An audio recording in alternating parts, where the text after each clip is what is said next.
आप लोग कोई भी काम बाहर करते हो तो घर पे जाके महिलाओं को बताते हो क्या? मुझे लगता है सारे आदमी एक ही बात कहते हैं, तू चूल्हा चौकी कर, तुझे हम बाहर क्या करके आते हैं कोई मतलब नहीं।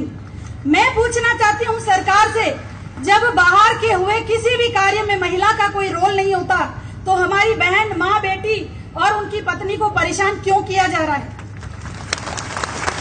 क्या आज हिंदुस्तान में सिर्फ एक आनंद पाल जी हैं जिन्होंने क्राइम किया?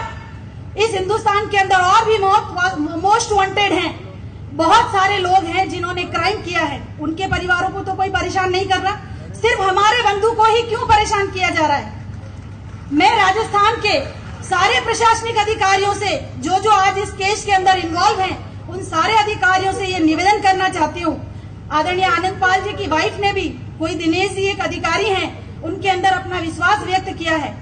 मैं इस मंच के माध्यम से या सामने बैठी जनता के माध्यम से क्या मैं ये मान लूं कि हम दिनेश जी के ऊपर विश्वास करें? अगर आनंद पाल जी को हम ये निवेदन करें कि वो आके इस समाज के अंदर, इस समाज की बात पर राजस्थान की सरकार को सरेंडर करे, तो उनके जीवन की रक्षा, उनके परिवार की रक्षा राजस्थान की सरकार करेगी।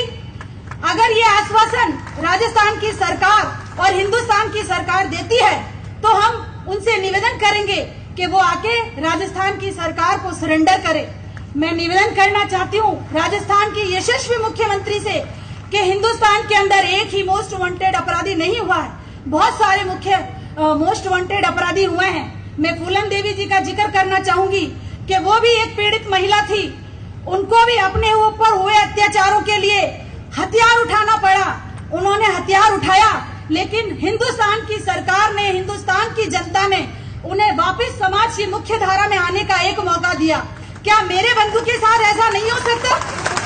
मैं आप लोगों से निवेदन करना चाहती हूँ, मैं आप सब लोगों से निवेदन करना चाहती हूँ कि हम राजस्थान की सरकार से, हिंदुस्तान की सरकार से ये मांग करते हैं कि हमारे भाई भी आनंद पाल जिन्होंने ये जुर्म किया है, उन्होंने क्यों जुर्म किया है, किन लोगों की वजह से जुर्म किया है? अगर दोषी आनंद पाल है तो दोषी वो लोग भी हैं जिन्होंने उसको क्राइम की दुनिया में घसीटा।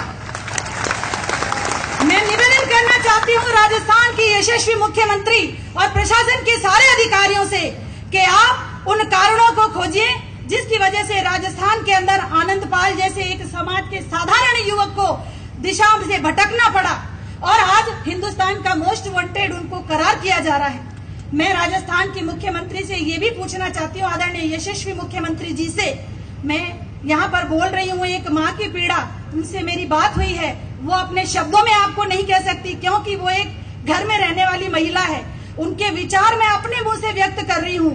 आप लोगों की कौन ऐसी माँ होगी जिसका बेटा क्राइम कर रहा है, वो पल पल मर रही होगी, जो अपने बेटे के बगैर एक एक रात कैसे गुजार रही होगी? आप भी मुख्यमंत्री एक महिला है, सोचिए उस स्थिति को, आप उस पत्नी की स्थिति को सोचिए जिसका पति रोज अखबार के अंदर आ रहा है, आज उसका एनकाउंटर होने वाला है, कल वहाँ एनकाउंटर होने वाला, वो कैसे जी रही होगी? आप सोचिए। उस बेटी के बारे में सोचिए जो स्कूल जा रही होगी या कॉलेज में जा रही होगी, जहाँ लोग उसे कह रहे हैं तेरे पिताजी ने क्राइम किया है। दया करिए माननीय मुख्यमंत्री, एक महिला है आप, अगर आप ही नहीं सोचेंगी तो और कौन सोचेगा? यहाँ पे मैं सारे प्रशासनिक अधिकारियों को कहना चाहती हूँ कि आपके घर में भी कोई न कोई राह से भटका होगा, उनको एक मौका मिलता है, मेरे भाई को भी एक मौका मिलना चाहिए। मैं इस मंच के माध्यम से ये भी कहना चाहती हूँ, ये समाज आपको पता है अति पिछड़ा के अंदर शामिल है, ओबीसी के अंदर, हम भूमिहीन कृषक हैं, हमारा कोई राज दरबार नहीं था, हमारा कोई राजा नहीं था। जब हमारे पास जमीन ही नहीं है और जो है वो हमारी मेहनत से खरीदी गई है, उस आनंद पाल की जमीनों को सरकार जब्त कर रही है। क्या सरकार के पास प्रूफ है कि वो जमीन अनलीगल तरीके से करवाई गई है या अनलीगल तरीके से किसी की छीनी गई है? नहीं। मैं निवेदन करना चाहती हूँ इस मंच के माध्यम से राजस्थान की सरकार को कि मेरे भाई की जमीन जायदाद को सरकार कुर्क नहीं करे, और अगर करना भी पड़े उनकी मेहनत की कमाई की खरीदी हुई जमीन, उनके पिताजी हुकम सिंह जी जो मेरे बहुत अच्छे, मैंने भी पंचायत राज का चुनाव लड़ा था, उन्होंने भी लड़ा था। आनंद पाल ने अगर कोई गुनाह किया है तो वो ये कि वो राजस्थान की राजनीति का हिस्सा बनने का उन्होंने एक गलत कदम उठा लिया। अगर उस व्यक्ति ने राजनीति में जाने का कदम नहीं उठाया होता तो वह आज इस मंच पे बैठा होता। कहीं न अपना साधारण जीवन यापन कर रहा होता। सबसे बड़ा गुनाह उन्होंने ये किया, इस समाज के एक बंदे ने ये गुनाह किया। हमें राजनीति में जाने का अधिकार नहीं है। बंदो, मैंने भी उस राजनीति के अंदर जाने का उसका दंड झेला है। मुझे भी अविश्वास प्रस्ताव लाके हटाया गया था। भाई आनंदपाल के साथ भी यही हुआ है। मैं उनकी मनोस्थिति का चिंतन आराम से महसूस कर सकती हूँ। मैं आप लोगों से निवेदन करना चाहती हूँ, ये मंच में हम लोग किसी भी आनंदपाल जी ने क्राइम किया है, हम ऐसा नहीं मानते कि उन्होंने नहीं किया होगा, लेकिन हिंदुस्तान के किसी भी न्यायालय ने उन्हें अभी तक दोषी करार नहीं दिया है। मैं निवेदन करना चाहती हूँ कि जब तक हिंदुस्तान का न्यायालय किसी को दंडित नहीं कर दे, उसको दोषी नहीं ठहराया जा सकता। मैं आप लोगों से ये भी निवेदन करना चाहती हूँ कि आज कोई भी बड़ी गाड़ी, चाहे फॉर्च्यूनर कहीं रोड के किनारे खड़ी मिल जाए या मर्सिडीज कहीं खड़ी मिल जाए, तो आप देखिए इन अधिकारियों का, जैसे आनंदपाल जी फॉर्च्यूनर के मालिक हो, मर्सिडीज के मालिक हो, कहीं एक गाड़ी कोई गलती से टॉयलेट करने भी उतर गया हो, तो दूसरे दिन अखबार में ये आता है, हमारे भाई मीडिया के बंधु ये छापते हैं कि फला आनंदपाल उस गाड़ी में था, अभी अभी भाग गया। मैं ये पूछना चाहती हूँ भाइयों, मैं ये पूछना चाहती हूँ आप सब लोगों के माध्यम से, राजस्थान की सरकार से, हिंदुस्तान की सरकार से, कि अभी अभी ओलंपिक चल रहा है। हिंदुस्तान के 195 या 200 लोग ओलंपिक की ट्रॉली लेके गए हैं। क्या जरूरत थी इतने सारे लोगों को भेजने का? जब आनंदपाल भागने में इतना मास्टर है तो उसे एक को भेज देते, कितने आपके सोने लेके आ जाते। आज हिंदुस्तान सोने के लिए तरस रही है। अगर एक भाई को भेज दिया होता तो न जाने कितने सोने के मेडल राजस्थान की धरती पे माननीय यशस्वी मुख्यमंत्री के होते। मेरा आप लोगों से निवेदन है कि आपसे ताली बजाने के लिए, आपसे वाहवाही लूटने के लिए मैं ये भाषण नहीं दे रही हूँ। आज के बाद मेरे बोले हुए भाषण पे जो भी जितनी भी जवाबदारी है सिर्फ मेरी है, इस मंच की नहीं। मैं आप लोगों से ये कहना चाहती हूँ भाइयों बहनों, हालांकि मुझे मना किया गया था, लेकिन मैं आदरणीय यशस्वी मुख्यमंत्री से जस्ट अभी मिलकर आई हूँ। मैंने उनको कहा है मेरे भाई की पत्नी के साथ, माँ के साथ, बेटी के साथ अत्याचार हो रहा है, वो नहीं होना चाहिए। अभी बीजेपी कार्यालय में मैं मिलकर आई हूँ उनसे। उन्होंने मुझे कहा है आप आपकी सभा कीजिए, उसके बाद आप ज्ञापन दीजिए, उसके बाद सरकार क्या करती है वो देखेगी। मैं आप लोगों से निवेदन करना चाहती हूँ मेरे भाइयों कि इस समाज के साथ जो शोषण हुआ, उसको कहते हैं ना, सामने वाले को तू चोर है, एक उंगली 3 उंगली हमारी तरफ भी आ रही है। ये समाज कमजोर सिर्फ और सिर्फ अपनी वजह से है। अगर हमने इतनी ताकत जितनी आज आपने दिखाई है, लोकसभा, विधानसभा, प्रत्येक राज्य के अंदर जब चुनाव होते हैं उस समय आपने दिखाई होती तो मजाक नहीं कि कोई भी हमारी समाज की गैदरिंग को ललकार सकता था। मैं आप लोगों से एक चीज और कहना चाहती हूँ मेरे भाइयों, कि मैं उस परिवार के काफी नजदीक रही हूँ, क्योंकि मैंने भी चुनाव लड़ा था, मेरे साथ भी बहुत सारी गलतियां हुई।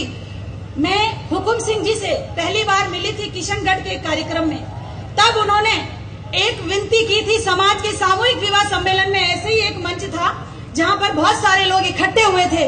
उन्होंने कहा, प्रधान जी मेरे बेटे के साथ अत्याचार हुआ है, कृपया हमें न्याय दिलाने के लिए कोशिश की जाए। और मेरे भाई हुकुम सिंह जी ने मंच से बोला भी, इस समाज से मदद भी मांगी। अगर ये समाज उसी वक्त जागृत हो जाता तो शायद भाई आनंदपाल और उसके परिवार के साथ जो हो रहा है वो नहीं हुआ होता। मैं आप लोगों से निवेदन करना चाहती हूँ, कृपया मुझे नहीं रोके आप।